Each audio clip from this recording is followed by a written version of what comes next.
ऐसा क्या कारण है कि इस गुरुद्वारा साहिब में पिछले कई दशकों से एक मुसलमान औरत के नाम की अरदास होती है? यह है अपने ज़माने की जानी मानी अदाकारा मधुबाला।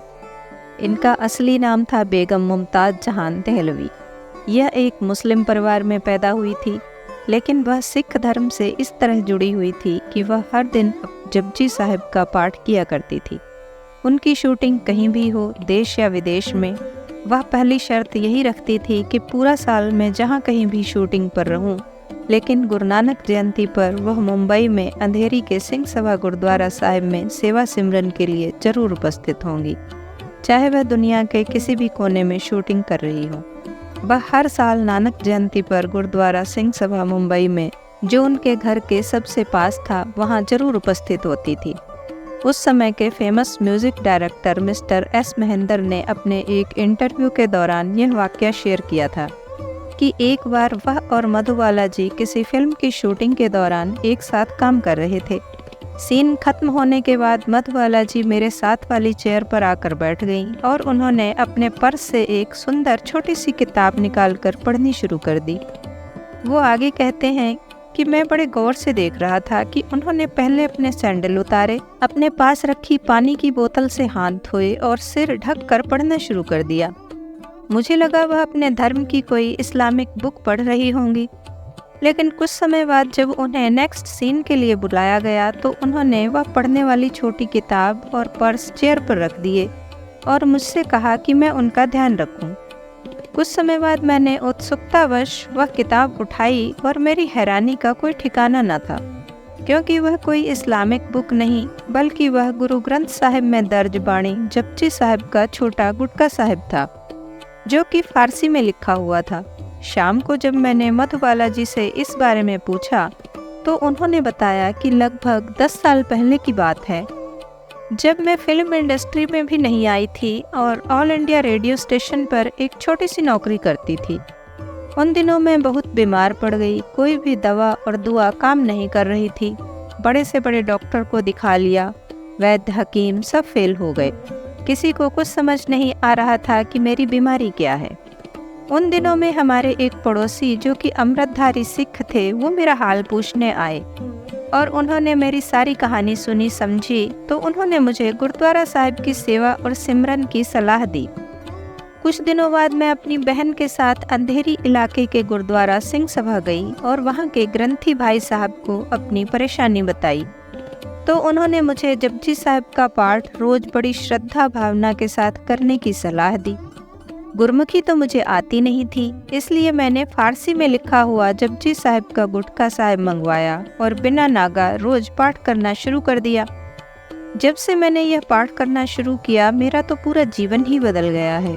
वही दवाइयाँ जो पहले काम नहीं कर रही थी, अब धीरे धीरे मैं स्वस्थ होने लगी। जिस मधुबाला का बच पाना ही नामुमकिन सा लगने लगा था, वह बिल्कुल स्वस्थ हो गई और अपने काम पर वापस जाना शुरू कर दिया। उन्होंने आगे बताया कि इतना ही नहीं, गुरु साहिब जी की मुझ पर इतनी ही कृपा नहीं हुई, बल्कि रेडियो स्टेशन पर काम करने वाली एक साधारण सी लड़की रातों रात बॉलीवुड की नंबर 1 अभिनेत्री भी बन गई। यह गुरु जी का ही चमत्कार है। आज 10 साल हो गए मुझे, मैं हर दिन जपजी साहिब का पाठ करती हूँ। मधुबाला जी नानक जयंती पर तो हर साल गुरुद्वारा साहिब जाती ही थी, लेकिन अपनी मृत्यु से लगभग 7 साल पहले उन्होंने गुरुद्वारा सिंह सभा प्रबंधक कमेटी को रिक्वेस्ट की कि नानक जयंती पर लंगर का जो भी खर्चा होगा उसकी सेवा मुझे देने की कृपा करें। कमेटी ने वह सेवा मधुबाला जी को सौंप दी। लंगर सेवा में जितना भी खर्चा होता, मधुबाला जी उतने का चेक काट कर दे दिया करती।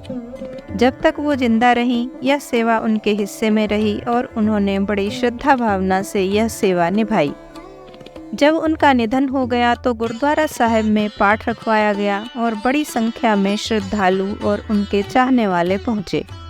उनकी मौत के साथ यह सेवा का सिलसिला रुका नहीं, बल्कि यूं ही चलता रहा।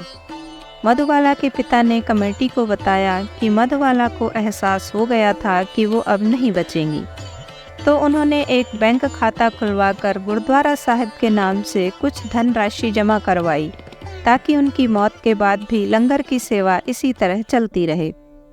तो यह सेवा आप हमारे पास ही रहने दें, लंगर की सेवा का चेक पहले की तरह ही समय पर मिलता रहेगा। जब तक मधुबाला के पिता जीवित रहे उन्होंने यह सेवा बखूबी निभाई। इतनी श्रद्धा थी मधुबाला जी की सिख धर्म में कि अपनी मौत के बाद भी उन्हें लंगर की सेवा का फिक्र था। अलग धर्म होने के बावजूद भी इतनी सेवा भावना, उनके इसी प्यार और सेवा श्रद्धा को ध्यान में रखते हुए कमेटी और संगत ने मिलकर फैसला किया कि चाहे वह आज हमारे बीच नहीं है, लेकिन उनकी भावनाएं आज भी गुरुद्वारा साहिब से जुड़ी हुई हैं। इसलिए गुरु पर्व पर होने वाली अरदास में मधुबाला का नाम जोड़ लिया गया कि गुरुजी आप जी की सेवक बच्ची मधुबाला की तरफ से लंगर की सेवा हाजिर है, उनको हमेशा अपने चरणों में स्थान देना। सालों बीत गए, लेकिन अंधेरी में सिंह सभा गुरुद्वारा साहिब में नानक जयंती पर यह अरदास आज भी होती है। नमन है ऐसी नेक आत्मा को, वह सूरत से ही खूबसूरत नहीं थी, सीरत से भी खूबसूरत थी। मेरी हमेशा से फेवरेट रही हैं मधुबाला जी। और आपकी वीडियो अच्छा लगा हो तो लाइक करके शेयर कर दें और एक कमेंट मधुबाला जी के लिए ज़रूर करें। और अन्य रोचक जानकारियों के लिए चैनल को सब्सक्राइब कर लें। मैं आपसे फिर मिलती हूँ किसी अन्य कहानी या जानकारी के साथ। तब तक खुश रहें, खुशियाँ बांटें, अपनों का साथ और प्यार आपको हमेशा मिलता रहे।